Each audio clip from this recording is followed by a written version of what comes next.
Hello children, welcome to my class. How are you all? Hope you were doing well. So now today we have a small poem about harm no living thing. किसी जीवधारी को नुकसान मत पहुंचाओ, मतलब जितनी भी living things हैं उनमें से किसी को भी नुकसान नहीं पहुंचाओ. So here is a poem, harm no living thing, let your hand harm no living thing, treat not on the busy ant or things that crawl or creep, cause no mischief to those that fly, live in peace watery creatures, renew your spirit, soul and energy from provided plants that cure and heal, forward your mind from searching greed, for only more is enough. Now we have Hindi translation कि किसी जीवधारी को नुकसान मत पहुंचाओ, किसी जीवधारी को नुकसान मत पहुंचाओ, अपने हाथों से किसी जीवधारी को नुकसान मत पहुंचने दो. हमारे हाथों से किसी का नुकसान नहीं होना चाहिए. जो भी जीवित वस्तुएं हैं, लिविंग थिंग्स हैं, व्यस्त चींटियों और अन्य रेंगने वाले जीवों को पैरों से मत कुचलो. जब भी हम नीचे चलें तो हमें देखकर चलना चाहिए कि हमारे पैर के नीचे कोई छोटे छोटे जो जीव हैं वो मर तो नहीं रहे हैं. और पक्षियों को मत सताओ, जलचरों को भी शांति से रहने दो. कई बार हम जाते हैं तालाब वगैरह में, किसी पॉन्ड के किनारे, लेक के किनारे, तो हमारी क्या आदत होती है, हम उसमें पत्थर फेंक के मारते हैं. और उसमें भी क्या होते हैं, एक्वेटिक एनिमल होते हैं. एक्वेटिक एनिमल को क्या होती है, चोट लग सकती है. इसी तरीके से हम जब भी नीचे चले देखकर चलना चाहिए जिसमें छोटे छोटे इंसेक्ट जो हैं वो मर ना जाएं. तो सबको शांति दे. औषधि के रूप में काम करने वाले पेड़ पौधों से अपने मन और आत्मा को ऊर्जावान बनाओ, क्योंकि जो पेड़ है वो तो हमसे कुछ लेते नहीं है, हमेशा हमें फूड देते हैं, फ्रूट देते हैं और ऑक्सीजन देते हैं, फ्रेश ऑक्सीजन जिसके बिना हम रह नहीं सकते. तो जो ट्री है, पेड़ है, वो तो हमारे लिए क्या क्या कर रहे हैं, बट हम उनके लिए क्या करते हैं, कुछ नहीं करते. हम उन्हें काट देते हैं अपनी यूज़ के लिए. तो अपने मन को लालच से दूर रखो, क्योंकि लालच कभी पूरा नहीं होता. तो हमेशा हमें अपने मन को लालच से दूर रखना है, क्योंकि लालच की कोई भी सीमा नहीं है, कभी भी लालच खत्म नहीं होता है. Now we have word meaning with pronunciation. तो हार्म मीन्स नुकसान पहुंचाना, लिविंग मीन्स जीवित, बिजी मीन्स व्यस्त, क्रॉल मीन्स भूमि पर धीरे धीरे चलने या रेंगना, क्रीप मीन्स धीरे धीरे चलना, मिस्चीफ मीन्स शरारत, क्रिएचर मीन्स प्राणधारी जीव. Next one we have renew. Renew means नया करना, स्पिरिट मीन्स मन या चित्त, सोल मीन्स आत्मा, एनर्जी मीन्स ऊर्जा, हील मीन्स घाव भरना या व्याधि से मुक्त करना, फॉरवर्ड मीन्स निषेध, मना करना. नेक्स्ट ग्रीड मीन्स लालच एंड इनफ मीन्स पर्याप्त. तो हम सबके पास पर्याप्त है या नहीं, हमारे पास सारी चीज़ें पर्याप्त है. Now next we have tick the correct answer over here. So let your dash harm no living thing. हमारे किसी भी लिविंग थिंग को नुकसान नहीं पहुंचाना है. किसके द्वारा, हैंड, लेग, आई और माइंड. तो हमें अपने hand. Now next, tread not on the busy. कहाँ पे, किस बिजी रोड पे हमें नहीं चलना चाहिए, अनदेखा करके नहीं चलना चाहिए. बर्ड, एनिमल, एंट या फिश. तो जहाँ पे एंट, चींटी चल रही हूँ, क्योंकि वो हमें दिखती नहीं है, कई बार हम उन्हें मार देते हैं. Cause no mischief to those that dash. उनके लिए कोई भी नुकसान मत पहुँचाओ जो क्या होते हैं, क्रॉल करते हैं, फ्लाई करते हैं या वॉक करते हैं या रन करते हैं. तो जो फ्लाई, जो उड़ते हैं, उनके लिए भी, पक्षियों के लिए भी हमें नुकसान नहीं पहुंचाना है. So here is fly. Now next we have fill in the blank. So these are the lines from the poem only. ये लाइन्स जो हैं हमारी पोएम से ही हैं. Renew your. तो हमें किसको रिन्यू करना है, रिन्यू योर स्पिरिट. हमें अपनी स्पिरिट को रिन्यू करना है. साथ में हमें किसको, सोल, हमें अपनी आत्मा को रिन्यू करना है. और एनर्जी को रिन्यू करना है. Next one is provided plants. From provided plants, जो हमें प्लांट से भी मिल रही हैं चीज़ें. That dash and dash. तो वो क्या है, cure and heal. Cure and heal. तो जो हमारे लिए क्या करते हैं, जिनसे हम भी हील हो सकते हैं और हम उनको भी हील कर सकते हैं, उनको भी प्रॉब्लम से बचा सकते हैं, उनको भी मरने से बचा सकते हैं हम, हमारी थोड़ी सी सावधानी. Now next we have answer the following question. The poet mention 3 kinds of living things. What are those 3 kinds. तो हमें 3 kinds of living things we have to write here. First one is answer number 1. The poet mention the poet mentioned 3 kinds of living things, और वो क्या है? Are watery creatures, जो पानी में रहने वाले क्रिएचर्स हैं वो, फ्लाइज जो हवा में उड़ने वाले, साथ में एंट जो रेंगने वाले होते हैं, एंड क्रॉल जो रेंगते हैं, और creeping creatures. Now next, what does the poet mean when he says provided plants? Provided by whom and for what? जब उन पोएट बोलते हैं provided plants तो provided किसके लिए और कैसे? So now here is answer number 2 over here. The poet means provided plants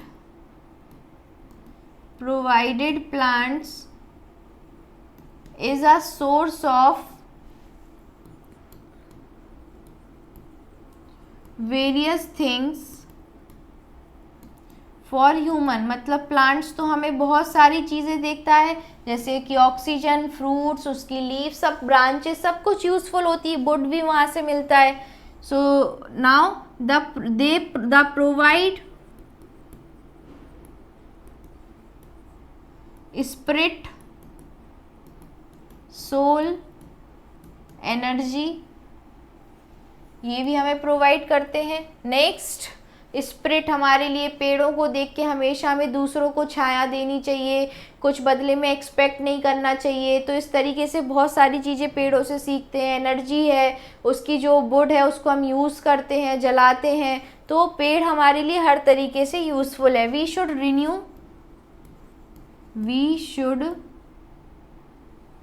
renew our spirit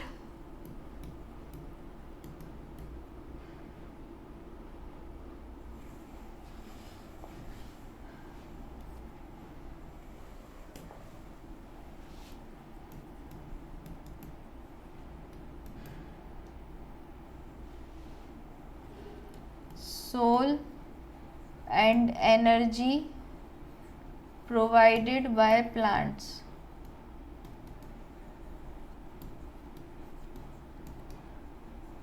Now next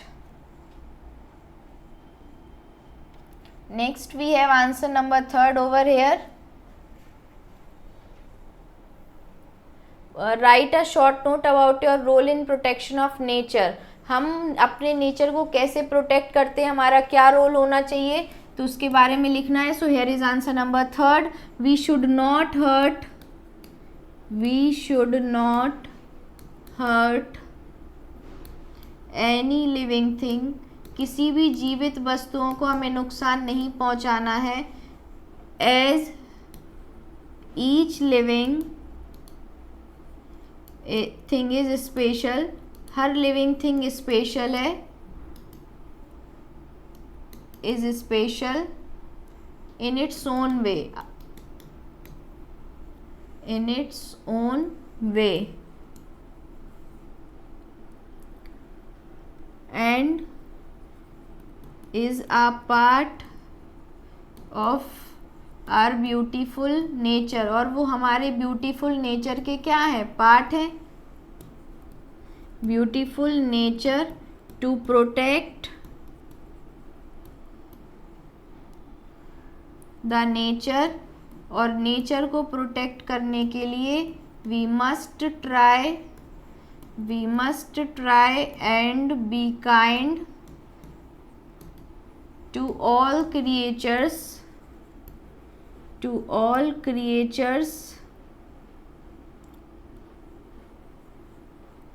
including those as small insect. जो स्मॉल इंसेक्ट की तरह ब्यूटीफुल है, हमें उन सबको प्रोटेक्ट करना चाहिए. Now next we have unscramble the following words. ये वर्ड्स जो हैं अभी स्क्रैम्बल्ड हैं, है ना, इनको अब अनस्क्रैम्बल करके हमें ऐसे वर्ड्स बनाने हैं जिनसे इनका मतलब क्लियरली निकले. So now first one is, give me a second, हाँ, now first one is nature, NATURE, nature. Second one is destroy, next one is escape, next one is escape, yes, next one is peace, peace के बाद next है हमारा crawl, CRAWL, crawl. After crawl we have enough. ये same words, ये words सीधे हमारे इसमें दिए गए हैं, बस ये अनस्क्रैम्बल है, इन्हें हमें स्क्रैम्बल करना है. Next is plants, next one is plants. Now next we have conjunctions. What are conjunctions? So it is a word used to join two words, clauses or sentence. कोई भी दो वर्ड्स या sentence को जो word जोड़े उन्हें हम conjunctions बोलते हैं.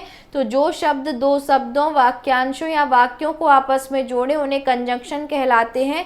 जैसे कि he is rich yet unhappy, तो यट क्या है, कंजंक्शन है कि वो अमीर तो है लेकिन खुश नहीं है.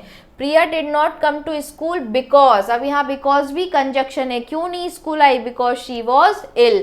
तो यट और बिकॉज क्या है, हमारे कंजंक्शन है. तो कंजंक्शंस दो सेंटेंस को आपस में जोड़ते हैं. Now next is fill in the blanks using conjunctions given in the box. Box में जो कंजंक्शंस दिए हैं इनकी हेल्प से हमें क्या करना है, इनको फिल करना है. First one, he dash she were absent, तो he and she were absent, वो दोनों ही एब्सेंट है. Now take rest dash you are ill, तो रेस्ट लो क्योंकि तुम इल हो, बीमार हो, तो because you are ill.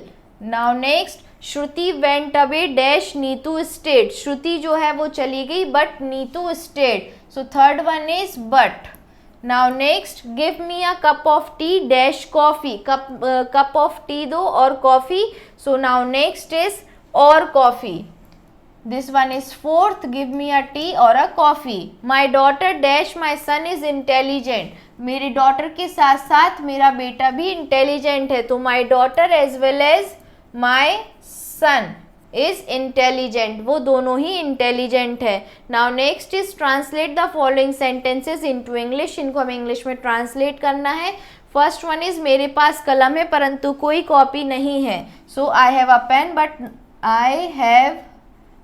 Pen but no notebook, लेकिन कोई नोटबुक नहीं है. नाउ नेक्स्ट, दवा ले लीजिए अन्यथा आप ठीक नहीं हो पाएंगी, so take a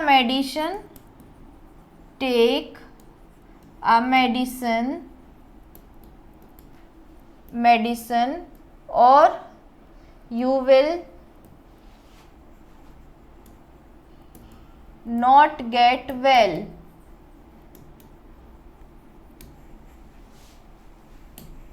now next, जब तक मैं ना आऊं यहाँ इंतजार कीजिए, so wait here until I come, wait here until I come. Now next, खड़े हो जाओ नहीं तो बाहर जाओ, सो स्टैंड अप और गो आउट, स्टैंड अप और गो आउट. नाउ नेक्स्ट, अपने मित्र के साथ साथ तुम भी बुद्धिमान हो, so you are also intelligent, you are also intelligent along with your friend, अपने दोस्त के साथ तुम भी इंटेलिजेंट हो. So this is all about it बच्चों. What is the conclusion from the poem we got, कि हमें एवरी लिविंग क्रिएचर्स की क्या करनी है, देखभाल करनी है. हमें उनके लिए कोई भी नुकसान नहीं पहुंचाना है, whether they are aquatic animals, चाहे वो पानी में रहने वाले एनिमल्स हो, चाहे छोटे से इंसेक्ट हो, एंट वगैरह हो, चींटियाँ जो ज़मीन पे चलती रहती हैं, या चाहे हमारा नेचर में प्लांट्स हो, ट्रीज़ हो, कोई भी हो, जितनी भी लिविंग थिंग्स हैं उनसे हमें उनको नुकसान नहीं पहुँचाना चाहिए, because they are giving us spirit positive energy and हमारी आत्मा को साफ रखते हैं, स्वच्छ रखते हैं. अच्छा लगता है उनके साथ, नेचर के साथ रह के। So we always have to care our nature, हमें अब हमारे नेचर की देखभाल करनी चाहिए, उनकी केयर करनी चाहिए। This is all about it. Thank you class.